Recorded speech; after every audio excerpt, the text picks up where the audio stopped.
the taps down at all. So lay this one down. 1, 2, 3, 4, 5. Now this is a replica of the first kind of studio glass furnaces. This furnace is more or less a copy of one of the first ones that showed that you could kind of do this as an individual rather than needing the resources of a factory. To melt glass and to use glass. So if the American studio glass movement got born here in Toledo in 1962, this is kind of the mother. This is the model for all furnaces that came after. In March of 1962, an 8-day seminar at the Toledo Museum of Art changed the rules of how glass could be made. The Toledo workshop launched the studio glass movement through a conceptual and technical breakthrough that put a small furnace into the hands of individual artists to experiment with molten glass. This small-scale studio for glass sculpture was a sharp contrast to the industrial factories where glass production had been concentrated. Freed from the layers of bureaucracy and cost control of the industry, artists were able to explore the nature of this dynamic material that could be animated with one's breath and take on seemingly endless expressive forms. The 1962 Toledo workshop was made possible by the coming together of unique personalities, each bringing key elements of expertise. First, there was Harvey Littleton, son of a brilliant physicist and a glass researcher at Corning Glass Works. In contrast to his father's scientific approach, Harvey was unwavering in his pursuit of artistic expression in glass and finding a way to realize his vision of a glass studio. The workshops received critical support from the ambitious director of the Toledo Museum of Art, Otto Whitman, who recognized Harvey Littleton as a man with a great idea and who gave the nascent concept critical institutional support. Another central character was Dominic Labino, head of research at Johns Manville in Toledo, who refined Littleton's experimental furnace and provided number 475 marbles he designed for fiberglass production, key ingredients in making it possible to successfully blow glass at the first workshop. A supporting role was played by Harvey Leafgren, a retired Libby glassblower who stopped by to see what all the fuss was about and was enlisted as an impromptu instructor.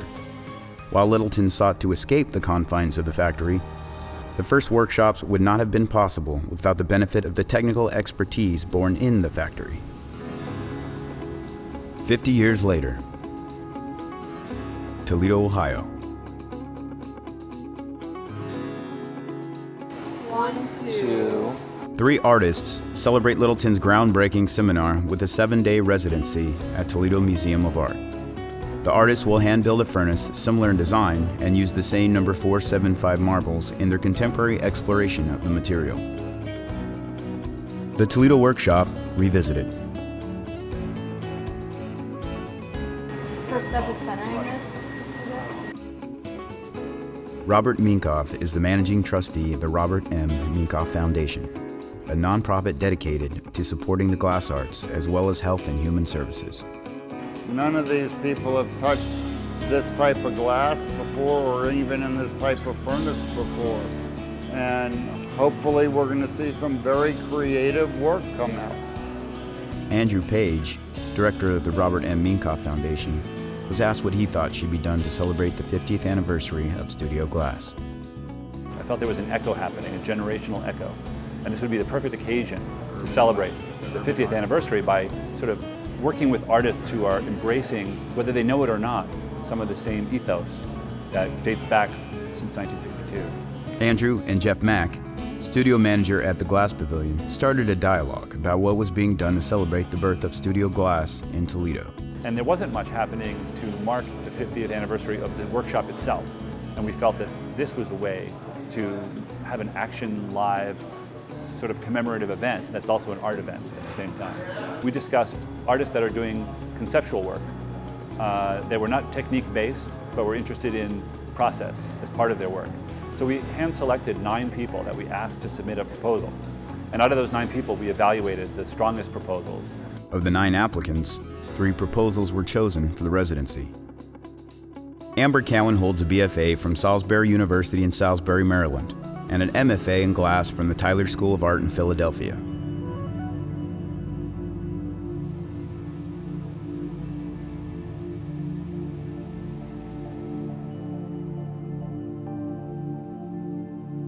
I knew that this project wanted to be about the furnace, and although I am a glass blower, I've been blowing glass longer than I've been flame working, my interests right now just don't lie with glass blowing.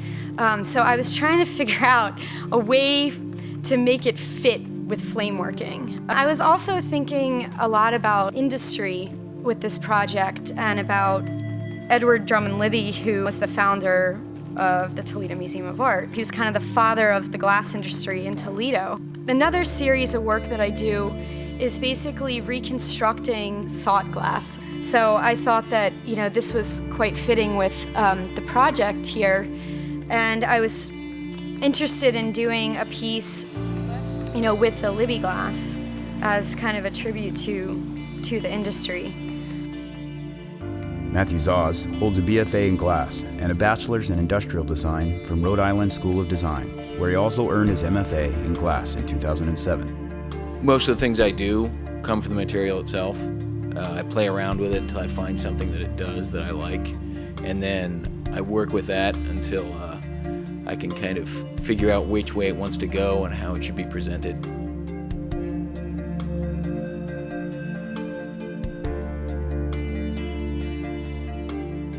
Everything I do is kind of in partnership with the material, and it kind of seemed to me that Harvey felt the same way about the glass, and that really that just kind of open experimentation was the avenue to figuring out both the material and, to a certain extent, yourself.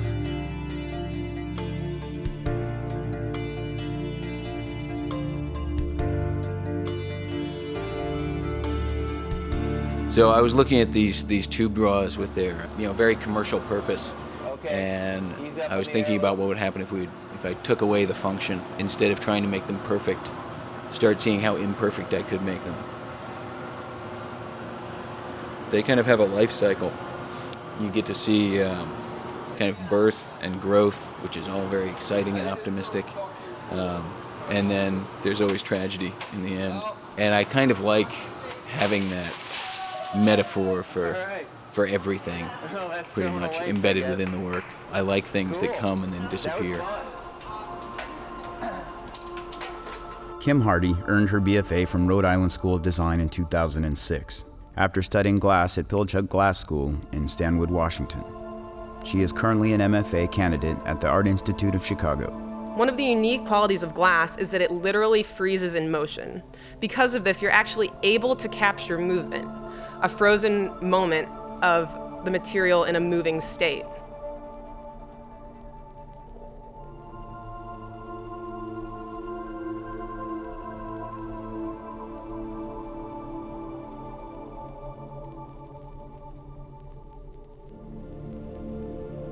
In approaching the residency, I wanted to employ a process that would be direct and where I wouldn't have to worry about the usual trappings of the hot shop, in some ways for practical reasons. So in all my work, there's no bench, no annealing, no assistance. Aliveness in glass really comes from the body of the artist. In the factory, they learned how to control the material, but liveness is an important part of glass because glass itself is so performative. We got a lot of different approaches, and we wished we could have had room for more. But the three we have chosen, I think, will work well together, and I'm looking forward to seeing the results of their projects. Are we relatively centered there? A little essence of song. For Labino and Leaf Green and Littleton back in 1962, it really was an experiment. Nobody knew quite what was going to happen. At this stage, we know what happened. So remaking the ceramic oven, that wonderful box, sort of a genie box, what would come out of it? With the completion of the 1962 replica furnace and a charge of Labino's number 475 marbles, Matt, Kim, and Amber will embark on a journey of cross-generational exploration in glass. We're going to Dominic Labino's studio, which is now owned by Baker O'Brien, who was his assistant, and she basically carries on the Labino legacy and the Labino studio name.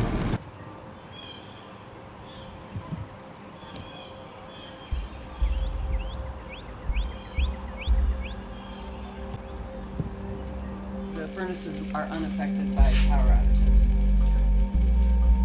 one on the end was built in '84.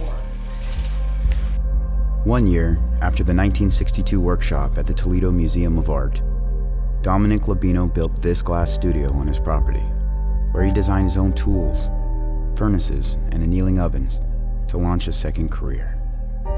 In 1965, he retired as the director of research at Johns Manville to devote himself full-time to pioneering glass art.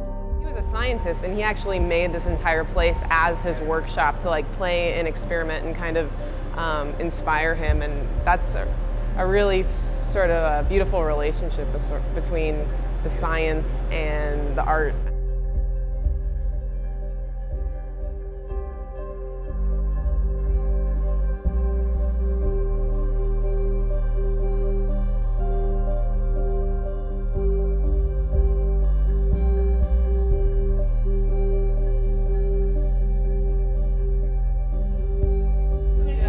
These tweezers, I mean, somebody said, oh, you should put those away. And I'm like, put them away, why? And I said, oh my God, I use these. I never blow that I don't use these. Yeah. I'm feeling really lucky to live right now at this time. We can still hear those stories firsthand, not from Labino himself, but from his main assistant. And I think that's incredible. Got to see a lot of the equipment that he built himself. It's very kind of stripped down and just kind of assembled out of whatever's available, clearly by a very smart guy. Slowest. And then the largest one. See, and what happens is it pulls it down. Oh my God. Yep. And then the whole thing runs through this timer so you can have it go off at 4 a.m. I mean, it's such a simple system, but it's, I think he came up with this in the 60s.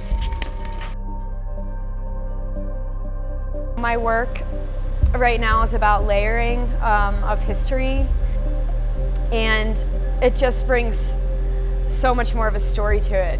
We have a dusty jar of the original 475 marbles that I'm going to present to Amber. Thank you. So that you guys can melt these amazing. and see how different the formulation is. So the furnace is up, and we started playing around a little bit with it last night, and basically I've just been dropping stringers of glass into water and trying to get some control and idea of how that works, how to produce something that's long or short or fat or skinny, and get a little more control over the kind of vocabulary of the material. So you can see that it changes when it's really hot. It makes a really, really tight spiral, and as it goes on, it gets larger and larger until it's like basically totally freeform. But it's actually a really regular pattern. It's kind of amazing just by dripping in water that like this is what occurs.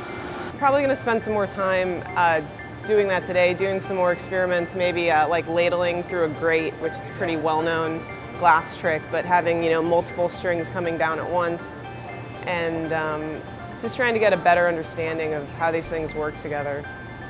All right, we're going to go off to the Andersons, which is a local hardware store, to see if we can get some rope that won't melt, and get back here as soon as we can.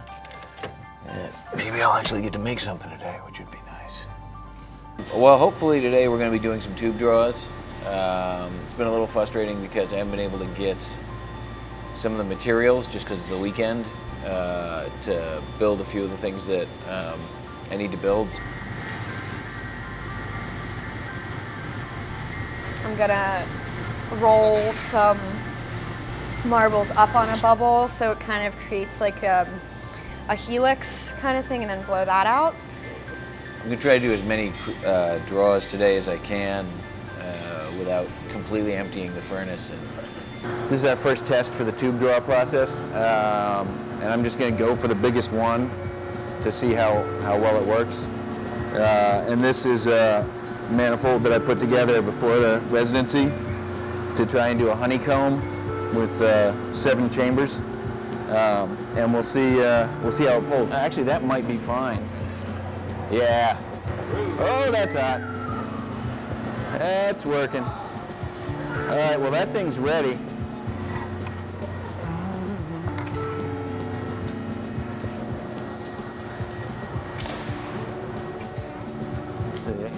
Okay.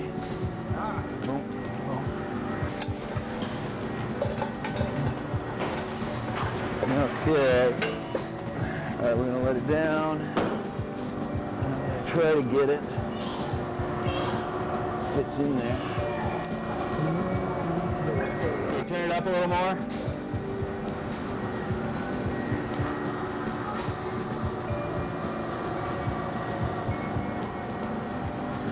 Turn it up a little more.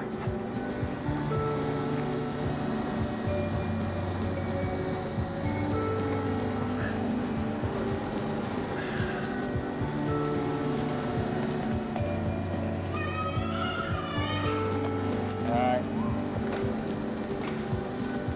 Oh. Okay. That's about what I expected for the first time through. All right. So how do you clean this one? Like that. Boom. There we go. All right. So. One of my favorite definitions of an art object is it's an object for thinking, and it almost precludes it being a functional object. So I'm taking this old industrial process that was used to produce very functional glass and seeing how many ways that I can kind of mess with that product or mess with that process, and get rid of the functionality and just have objects that are more or less aesthetic. And the fact that they're very temporary objects helps with that. Well, as you can see, they're pretty temporary objects. There's a certain fatalism built into them. And I kind of like that idea of it having a little bit of a life cycle. You know, you get to see it kind of get born and grow and then die. And that's one of the reasons we get to hang out here until it goes all the way. So that was actually, there we go.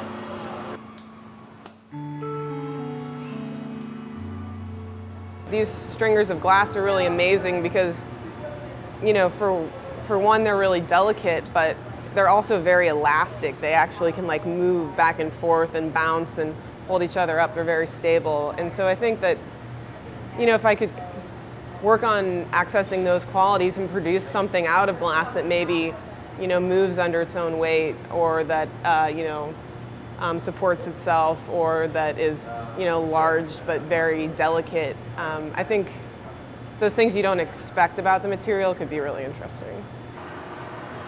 Yep. All right.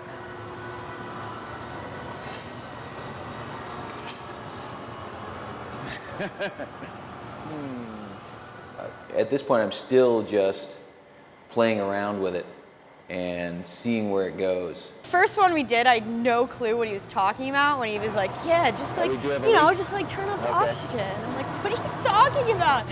And then now I'm like, yeah, I'm like, dude, this is awesome.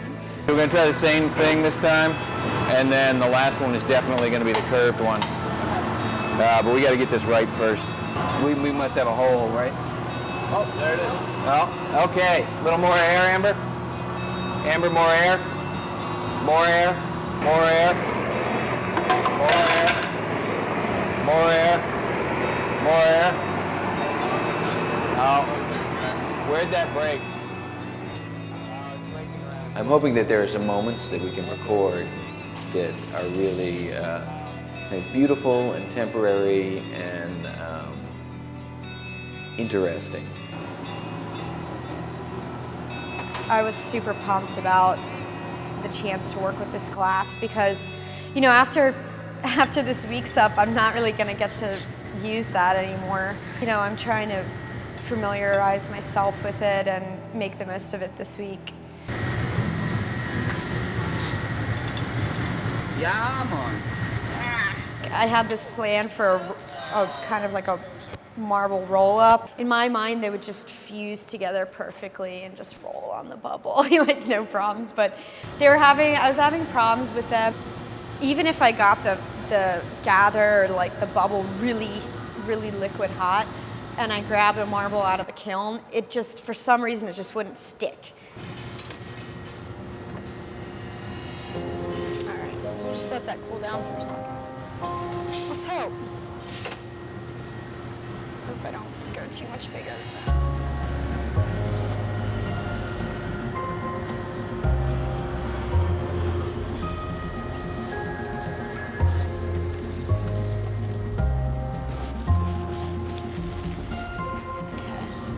Let go for a second, I'm gonna turn it up.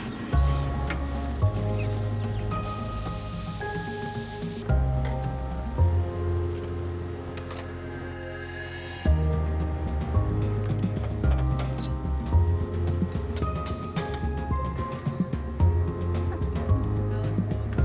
It does. It does look old school.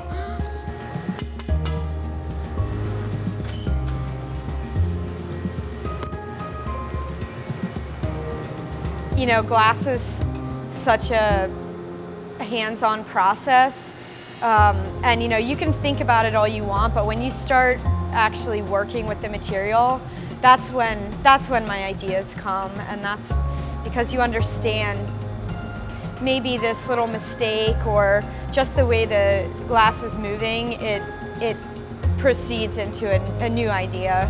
And without the process of actually working with the material, those ideas can't be discovered. So that's what I'm really excited about this week.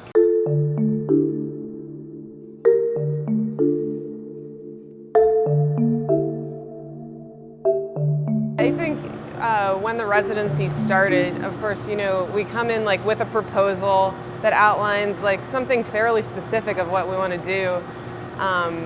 And then you get into the studio and build the furnace and get the glass. And then as you start to work on your kind of proposed project, things start to change. It's been nice, you know, getting a chance to work a little more out of this furnace.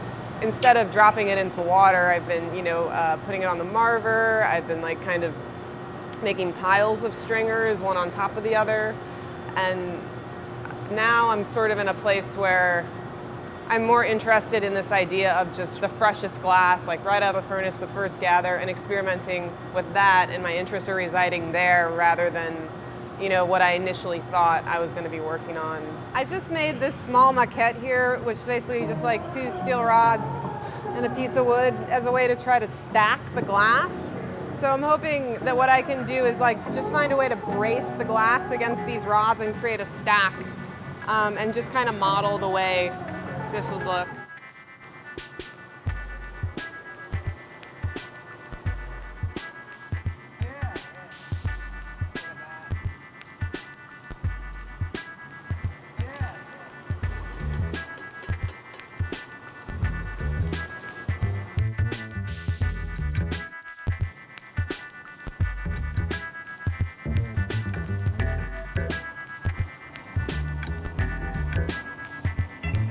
I'm hoping that the video projection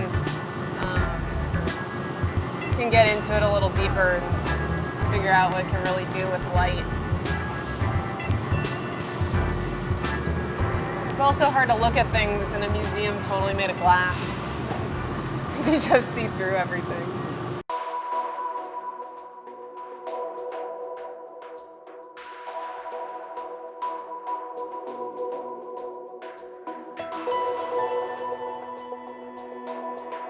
We got the single tube draw to work well yesterday by the end.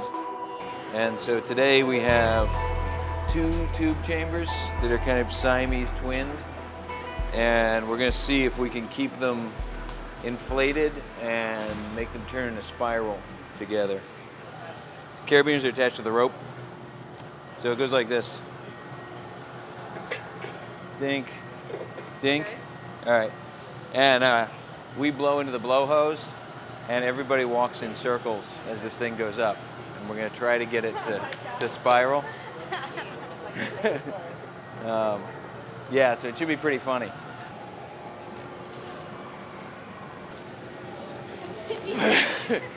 All right, so compressed air is a must. We got to get more air in there. It looks like it's working though. That one actually worked a little better than I thought it would, which was good. We had two consistent tubes with a membrane in between, and nothing blew out. So I think if we just get more air, we can get a relatively fat pair of tubes. Try it. You got a seal? All right, Amber, you want to lift a little? It's like, you know, controlled chaos in so many ways. Like some things are so precise in that process and some things are so imprecise. And every time you do it, you know, the factors change. Ah, okay. You have to hand it backwards. A good one is somewhere in between being a nice consistent tube and being just a kind of tangled mess. So it has enough structure and enough finish to maintain its own integrity as an object and make visual sense without being prosaic or pedestrian.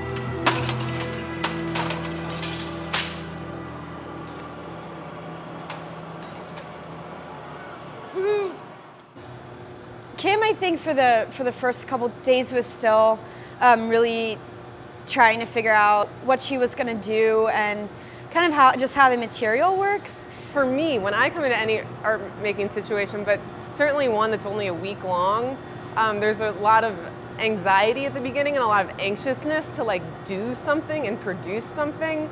So although I was doing all these experiments, I really felt like nothing's happening yet. It's something. When's something going to happen? When's something going to happen? When's it going to work? After lunch, we kind of split up for a little while, and I went to go flame work, and came back, and it was just like an hour and a half, and Kim had made like two beautiful pieces.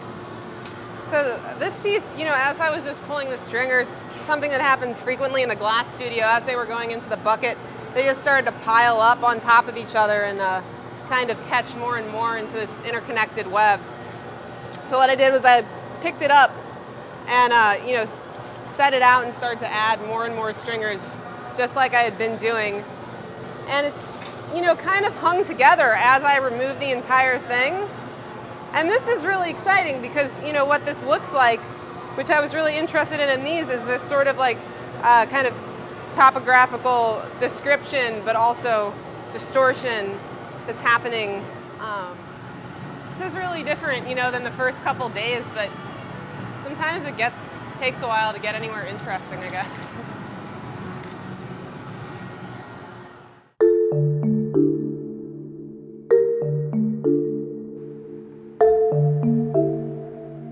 I kind of like being by myself in the studio sometimes. Just work stuff out and not have to talk to somebody about it.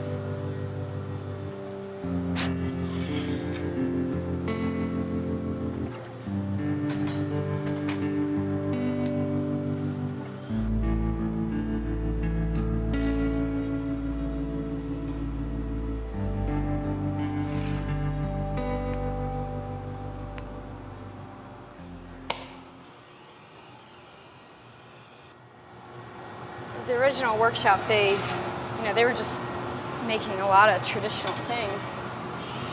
So I don't feel bad about making traditional things this week with a contemporary twist.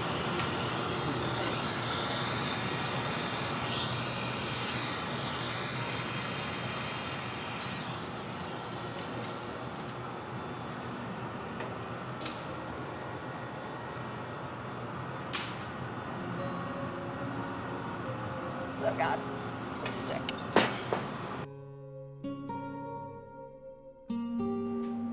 So watch what happens when I just have one piece, one little piece. Once I had some pieces completed, some kind of tests, I took those into the tech office and just started playing with some linear video projection. Just that one piece creates all that. That's something that I do just in my studio practice to kind of figure out how things work. kind of see how they react to light. It was like incredible. It was like these just really crazy kind of like geometric curved light patterns that were going on. So yeah, I spent quite a bit of time just seeing the different things that are possible with that glass. If I could find a way to follow something that's more like three-dimensional, that could be really interesting too. So I kind of have to figure it out, I guess.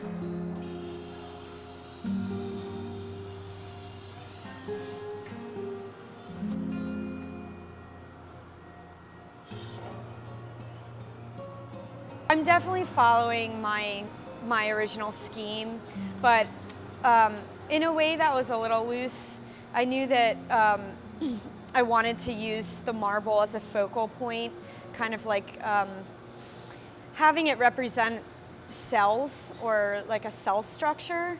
But I knew that once I started working with the marbles and you know, seeing actually how they work, that new ideas would progress. I just flattened that bottom. I was thinking about it. I've been having pretty successful days blowing glass. I got some pieces in last night that I'm really excited about. And the ideas are just like building and building. So you can kind of see like a ghost image of the marbles. So I think this ring is really nice. You know, and especially with this thick piece, you can tell how green the glass is, which is just really kind of beautiful. Every time I go to make something, I have a new idea, and then I want to do that next. So I'm trying to keep focused on what I want to make. Okay, glow.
Oh, there, sorry, I should have just turned there. There's Easy Street, Toledo. We're gonna go to the pawn shop, thrift store, junk store, see what kind of glass we can find. I was trying to find some pieces to use for some reconstructions. I was looking for Libby glass to reconstruct.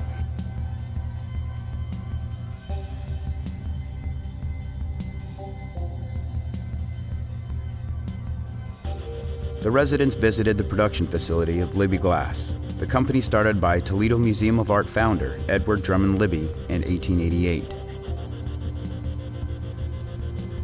The company revolutionized glassblowing by developing an automated machine process in the late 1800s, and it continues to innovate industrial glassblowing processes today.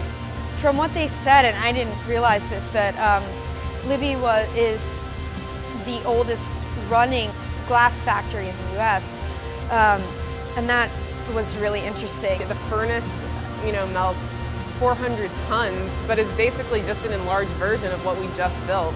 I mean, a little more complex, but just like an arched roof and like propane and air and a bunch of glass.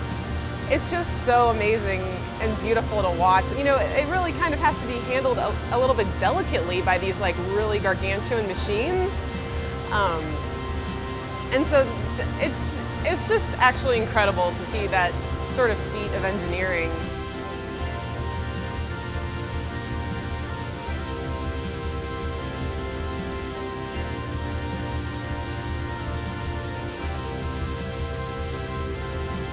the idea of the factory brings up a lot of issues in relationship to, art making, glass making, craft making, whatever. Because when you see this many goblets be produced, like 10,000s an hour, it really puts into perspective like what you do in the hot shop and how you distinguish yourself from that type of mass production. Factory, the machines are massive. I mean, I can't really reproduce anything like that, but today I'm gonna do a Libby piece where I take Libby glass and I'll break it up, flame work it, and then reconstruct it at the glory hole or in the hot shop.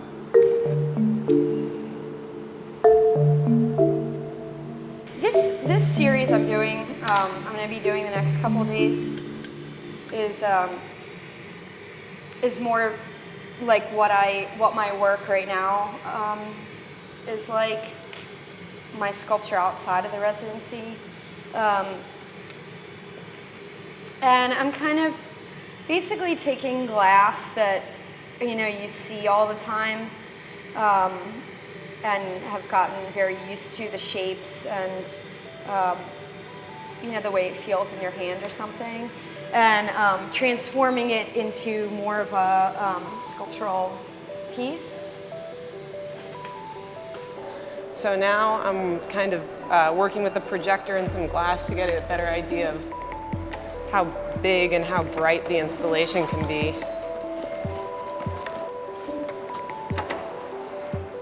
I got to the point where I had a projection, I had glass, I had the space, and then the sort of like bigger questions come into play, which is like, how do these things relate to each other? What type of meaning does that produce? Why am I doing this? What am I doing? For what purpose am I doing it? And try to answer some of those questions as a way to kind of complete the installation and complete the idea as a gesture. So at that point, sort of just brainstorming like, what could I put here? Like, well, what about just taking the glass trash, out of the studio, which is something I had thought about but hadn't really verbalized. And I was like, but once I said it, I was like, yeah, that makes sense. That makes perfect sense. That's what I should do. So went back, got a handful of trash, or box full, and kind of put that out on the floor. And, the light did similar to what was going on before, but also totally unexpected, because there were, ladle slugs, there were stringers, there was sand, there was dirt. There were tiny pieces, there were huge pieces, and, it was just really made a lot of sense to do that. So now we're bringing over the entire trash can. There's more garbage than this to be had, but it's all wet. So we're gonna bring this over, dump it out, and see how it goes. I mean, it makes sense as like, being like the refuse of the residency, and the idea of this like sort of really ordinary thing, the stuff you take for granted in the hot shop, actually being like this really kind of sublime experience. What started to really make sense was to have just this, the projector beam, and within that beam have a landscape. And so the projector, when it's pointing at the glass, it illuminates the object, but all the light bounces off onto the wall behind it. So there's like, each of the things kind of have equal importance, and each of the things are kind of like revealed at some moments and hidden at other moments. This is one of the pieces I'm gonna do. I smashed one of them, used all the little shards to make kind of organic shapes. And then I have another full one in the kiln. And this is all Libby glass from the Libby glass factory that I'm remaking today. So.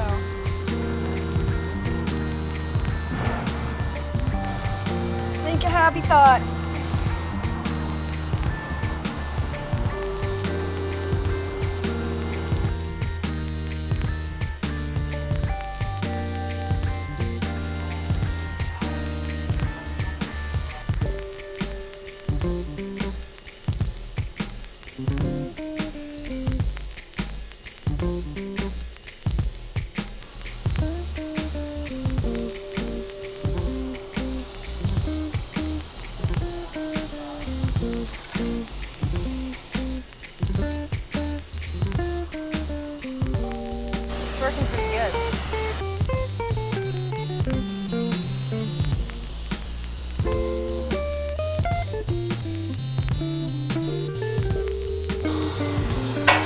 can give the glass like whatever you think it needs, but it's just gonna do what it wants anyway in the end, so.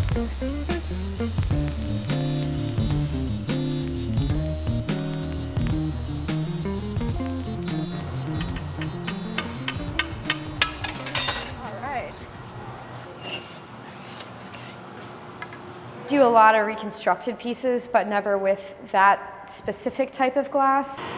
Wow, I never made a clear one before. There was definitely a learning curve. Oh, put it away anyway. I'll definitely try to make some more of those.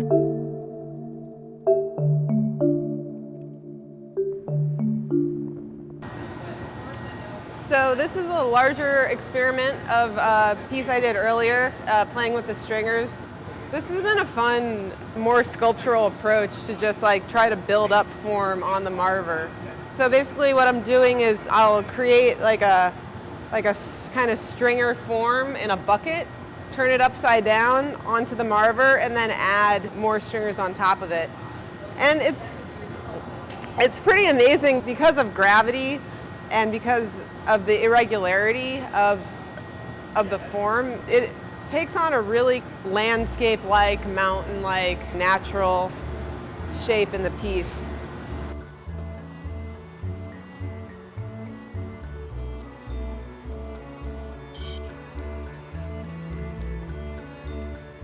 This one's made in Toledo, that's Toledo.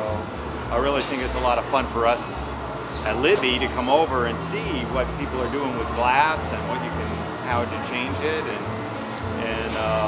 what kind of the creative new ideas are that we try to incorporate into our stuff and our processes. So it's a lot of fun being a little bit part of the art community here in Toledo, and I hope it helps us out.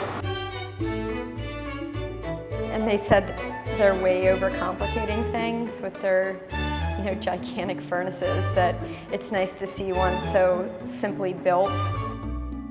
I had said they didn't make this stuff thinking that someone would ever smash it and put it back together. And he said almost the exact same thing to me.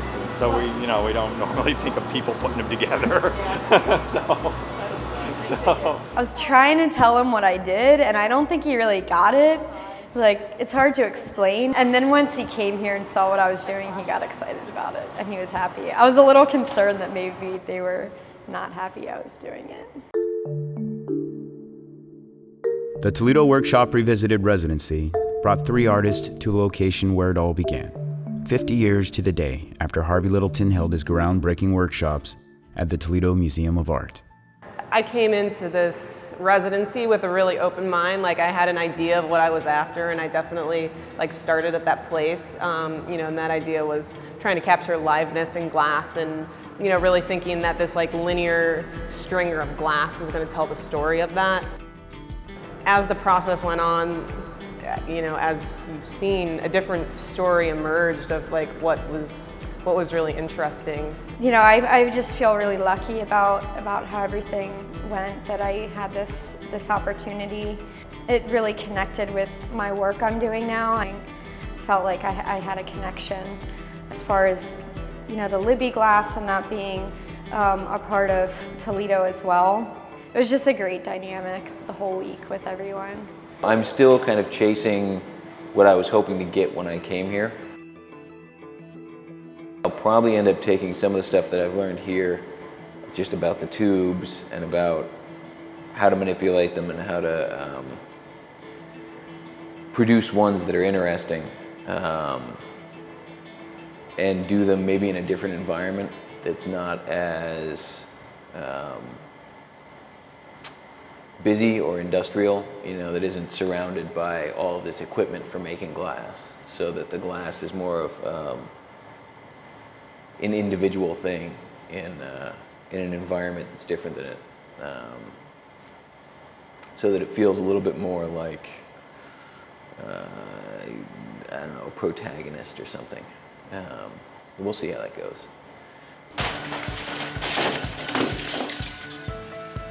And so these artists have shown us, on the one hand, the willingness and wish to make defined objects which are tightly made and focused and annealed, and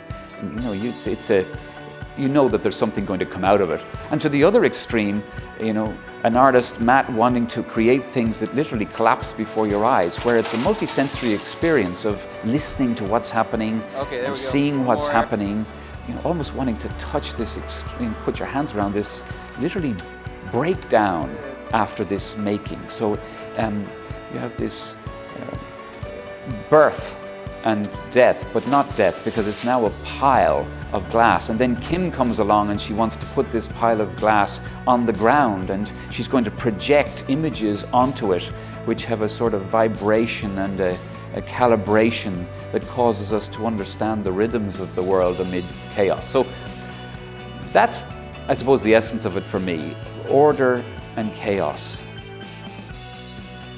Some of the most important contemporary art currently being made engages history, breaks new ground, challenges the status quo, and seeks to communicate across generations. 3 artists have gone back to basics in search of a more raw, pure form of expression in glass, and pursuing their vision in a way that harkens back to an earlier time. It is through the insatiable, adventurous urge of the artist to discover the essence of glass that his own means of expression will emerge. Harvey Littleton.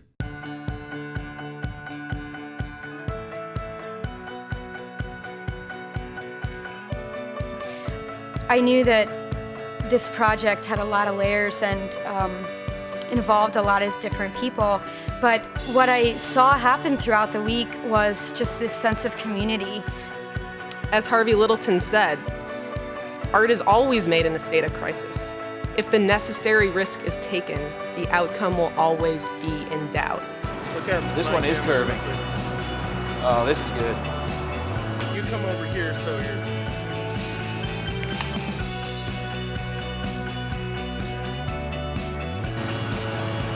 Oh yeah, dude. You make him do this at the I hope that our 2012 furnace can serve as a beacon of imagination for the next 50 years. Thank you. Got the trash can with some honeys. Got the little hairdryer burner. Take a seat down in that chair.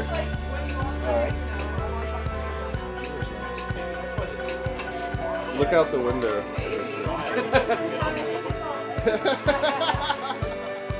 I'm not unhappy. Okay. Robert, it looks like he's having fun. Now what? Now we go home.